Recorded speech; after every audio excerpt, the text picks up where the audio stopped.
हाय learners, आज हम देखने वाले हैं फ्यूचर परफेक्ट कंटिन्यूअस टेंस और इसके साथ साथ हमारे टेंसेस सीरीज टेंसेस प्लेलिस्ट जो है वो कंप्लीट हो जाएगी।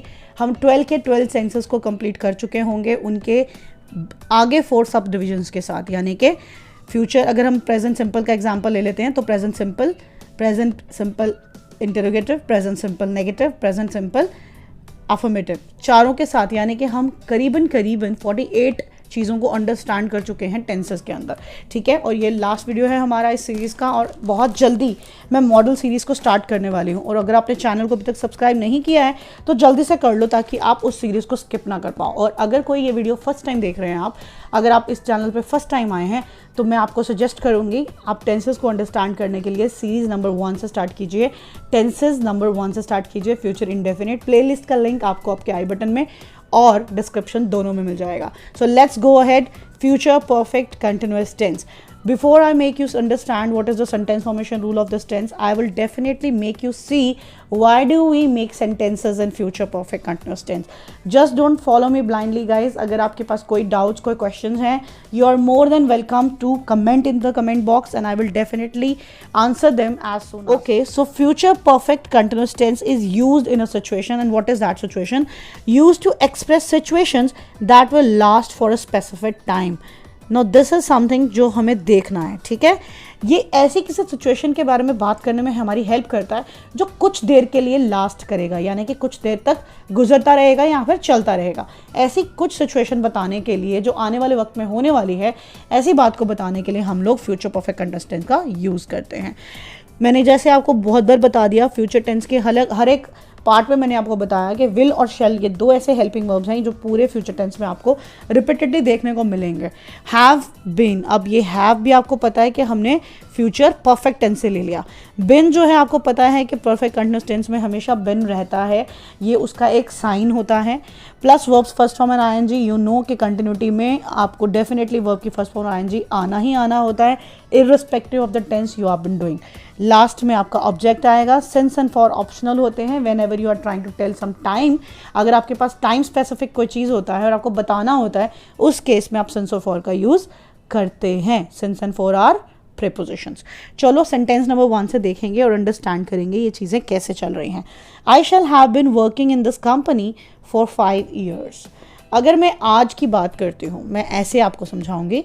2020 है, ठीक है, और अगर मुझे कोई पूछता है और मेरी जॉब बहुत अच्छी चल रही है, ठीक है, सपोज मेरा फ्रेंड है कोई और मुझसे पूछ रहा है कि आपकी जॉब कैसी चल रही है, बहुत अच्छी चल रही है। और काफ़ी सारे केसेस में लोग आपसे पूछते हैं कि आज से 5 साल बाद आप अपने आप को कहाँ देखते हो, आप आज के 10 साल बाद अपने आप को कहाँ देखते हो।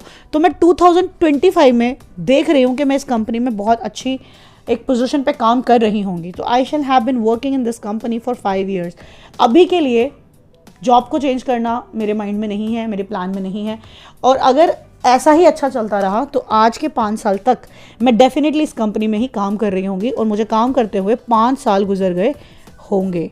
अब वापस इस चीज़ पे आ जाते हैं और अंडरस्टैंड करते हैं कि हमारी ये दोनों चीज़ें टैली करती हैं आपस में। Use to express situation that will last for specific time. कोई ऐसी सिचुएशन के बारे में बात करने के लिए इस टेंस का यूज़ करते हैं जो कुछ स्पेसिफिक टाइम के लिए क्या करेगी, लास्ट करेगी, यानी कि चलेगी। ठीक है, the rich will have been exploiting the poor for ages. ये आज भी सच है और आने वाले ज़माने में भी ये शायद सच ही रहेगा। द रिच, अमीर लोग जो हैं वो एक्सप्लॉइट कर रहे होंगे पुअर लोगों को एजेस से। एजेस का मतलब सालों से, सदियों से। ठीक है, उसे हम एजेस कह सकते हैं क्योंकि कोई पर्टिकुलर एज या कोई टाइम नहीं दे सकते थे। So for ages. We shall not have been living in the village. We shall have not been living in the village for 3 years. ऐसा तो नहीं होने वाला कि हम 3 साल तक इसी गांव में रहेंगे, ऐसा नहीं होगा। वी शैल, लेकिन मैंने यहाँ पे वी विल नहीं बोला क्योंकि शायद अभी राइट नाउ जो सिचुएशन है उसके हिसाब से हमारे पास कोई और ऑप्शन नहीं है सिवाय इस विलेज में रहने के। तो we shall not have been living in this village for 3 years. यहाँ पे मैं आपको जल्दी से समझा देती हूँ फॉर और सिंस का डिफरेंस। आप इसको देख लो कि फॉर और सिंस जो है, अगर आपने अभी तक वीडियोस देखना शुरू नहीं किया है तो आपको इसका कंफ्यूजन डेफिनेटली रहेगा। For is used and since is used both for time, but since is used for point of time. Point, जब कोई काम शुरू हुआ था, सिर्फ उसका पॉइंट बताना है। और अगर हमें कितना वक्त गुजरा वो काम करते हुए, तो हम उसकी ड्यूरेशन को बताते हैं फॉर का सहारा लेके। अब आप फर्स्ट सेंटेंस में यहाँ पे देख लीजिए, I shall have been working in this company for 5 years। यहाँ पे फॉर क्यों है? क्योंकि मैंने ड्यूरेशन काउंट की है, ठीक है, मैंने ड्यूरेशन काउंट किया है, 1 2 3 4 5 साल हो गए होंगे मुझे इस कंपनी में काम करते हुए, इसलिए मैंने यहाँ पे फॉर का यूज़ किया। पर अगर मेरे पास सिर्फ यहाँ पे कुछ और हो, जैसे कि 2025, यहाँ पे इस सेंटेंस में 2025 नहीं जाएगा गाइज, यहाँ पे ये 5 years से जाएगा, क्योंकि ये फ्यूचर टेंस की बात हो रही है, ठीक है। तो फ्यूचर में मैं कुछ नहीं बता सकती कि कितना वक्त एग्जैक्टली कितनी पॉइंट पे शुरू हुआ होगा, ठीक है। मैं सिर्फ फॉर को लेके चल सकती हूँ, क्योंकि आपको पता ही कि फ्यूचर जो है वो कम्प्लीटली अनप्रिडिक्टेबल है, आप कुछ भी लेकर श्योर नहीं हो सकते। You couldn't be certain what is gonna happen in future, so this is something which is completely uncertain.